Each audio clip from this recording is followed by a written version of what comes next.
ہمارے چینل سے جڑنے کے لیے یوٹیوب پر GN اتاری چینل سبسکرائب کریں اور بیل آئیکن کو پریس کریں۔ جو شادی کرتے ہیں نا اپنی پسند سے شادی کرنا کیسا ٹھیک ہے، ہو جائے گا نکاح۔ جیسے شراب پینے سے نشہ ہو جاتا ہے ویسے ہی نکاح بھی ہو جائے گا، ماں باپ کی بغیر مرضی کے، مگر حرام ہے، ہو جائے گا۔ اور ابھی یہ میں صرف مسلمانوں کا آنکڑا نہیں بتا رہا ہوں، ہندو مسلمان سکھ سب کے جو اپنی پسند سے شادی ہوتی ہیں وہ 90% طلاق اس کا نتیجہ نکلتا ہے۔ کیا نکلتا ہے بولو؟ کتنے پرسنٹ بولو؟ جلدی تو بولو، کتنے پرسنٹ؟ اچھا ہمارے ہاں ہم کتنے مسلمان ہیں ابھی چیک کرتا ہوں۔ بیوہ سے کسی کوارے نے شادی کی ہے؟ بولو تو یار۔ بیوہ کو تو غیر مسلموں کی طرح ہم برے نہیں سمجھتے ہیں؟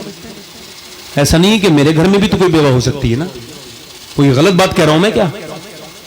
ارے اللہ نہ کرے کوئی بیوہ ہو سکتی ہے نا، میں نام نہیں لے رہا، کوئی ہو سکتا ہے نا بیوہ، مگر کیا مسلمانوں میں جو ہے وہ میری طرف دیکھیں کیا آپ بار بار ادھر پیچھے کیا دیکھ رہے ہیں؟ ادھر مت دیکھیے، یہ علماء ہیں بیٹھے ہیں، سبحان اللہ، میرے اوپر احسان ہے ان کا۔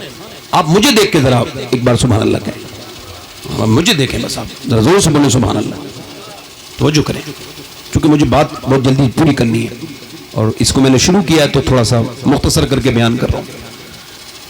تو میں کیا عرض کر رہا تھا کہ بیواؤں کے ساتھ کوئی شادی، بلکہ بیواؤں کو منحوس سمجھتے ہیں، مردود سمجھتے ہیں۔ ایک مسلمان لڑکی نے پھانسی لگائی، بچ گئی۔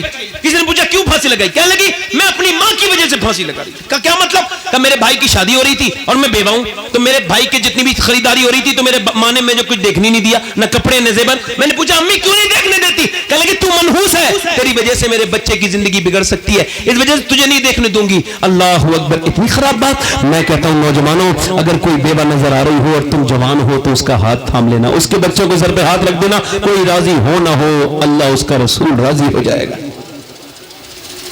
اور اگر تم یہ سمجھتے ہو کہ تم بہت جوان ہو، کواری سے شادی کرو گے، ہینڈسم اسمارٹ سے شادی کرو گے، تم اسمارٹ ہو، بہت اسمارٹ ہو، تو میرے نبی گئے ہیں 25 سال کی عمر ہے اور نبی پاک صلی اللہ علیہ وسلم کی شادی اللہ نے جتنا حسین میرے نبی کو بنایا ایسا حسین اللہ نے بنا ہی نہیں۔ میرے نبی کو جیسا بنایا اللہ ایسا کسی ماں نے لال جنا ہی نہیں۔ اللہ نے اپنے میرے نبی کو ایسا بنایا جیسے نبی چاہتے تھے، ایسا حسن اللہ نے میرے نبی کو عطا کیا۔ میرا امام کہتا ہے حسن یوسف پہ کٹی مصر میں انگشت زنان، سر کٹاتے ہیں تیرے نام پہ مردان عرب، یعنی حسن یوسف وہ ہے جسے اب ذرا غور کریں، ایک طرف حسن یوسف ہے، ایک طرف حسن حضور ہے، ایک طرف مصر ہے، ایک طرف مدینہ ہے، ایک طرف عورتیں ہیں، ایک طرف مرد ہے، ایک طرف عورتوں کی انگلیاں ہیں، ایک طرف سر ہے، ایک طرف میاں دھوکے سے انگلیاں کٹ گئی اور ایک طرف جان بوجھ کے سر کٹائے جا رہے ہیں۔ ایک طرف کا حسن وہ ہے کہ جس کا سلسلہ ختم ہو گیا، اب یوسف کے ہاتھ پہ انگلیاں نہیں کٹتی، مگر ایک طرف 1300 سال سے اب تک لگاتار انگلیاں اور سر کٹ رہے ہیں۔ امام حسین سے لے کے غازی ممتاز حسین قادری تک سر کٹاتے ہیں تیرے نام پہ مردانے،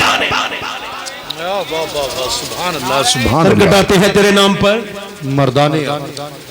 میں نے کسے کہا میں اللہ کو دکھانے کے لیے تقریر کر رہا ہوں تاکہ اللہ خوش ہو جائے، زور سے بولیں سبحان اللہ۔ سر کٹاتے ہیں تیرے نام پر، سر کٹاتے ہیں تیرے نام پر۔ حضور گئے میرے آقا، مگر وہ کہہ رہے ہیں میں جوان ہوں، میں جاؤں گا بارات لے کے، کوئی کیا کہے گا، ارے تیری اوقات کیا، میرے حضور کیسے جوان ہے، سبحان اللہ۔ تو شاہ خوباں تو جان جانا ہے چہرہ کتاب تیرا، اور نہ بن سکی ہے نہ بن سکے گا مثال تیری، جواب تیرا۔ سبحان اللہ، سبحان اللہ۔ حضور کی شادی ہو گئی، شادی ہو گئی، امی کو پتا چلا دور رہتی تھی میرے بیٹے کی شادی ہوئی ہے، کہنے لگی ارے کہ ایسا نہ ہو میرا بیٹا مجھے نہ پہچانے، میں غریب جھونپڑی میں رہنے والی عورت ہوں، دائی ہوں، میرا بیٹا اب بڑا ہو گیا، چونکہ وہ ختیجہ کا شوہر بن گیا، اب کیا پتا پہچانے نہ پہچانے۔ پھر دل نے کہا نانا حلیمہ وہ تو کل بھی کریم تھا، وہ تو اب بھی کریم ہی ہوگا۔